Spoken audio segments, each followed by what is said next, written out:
আমি 200 কোটি টাকা আছে আমার ইসলামিক ব্যাংকে। আমার ডিসপুট বাধা। বাংলাদেশ ব্যাংকে টাকা রাখাই কি এখন ভয়ঙ্কর হয়ে গেছে?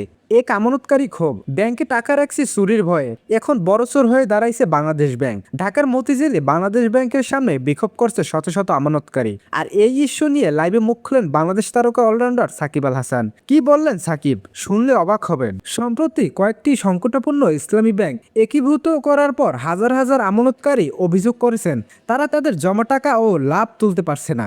এমনকি অনেক দাবি 2 বছর ধরে ব্যাংকে টাকা থাকা আটকে আছে।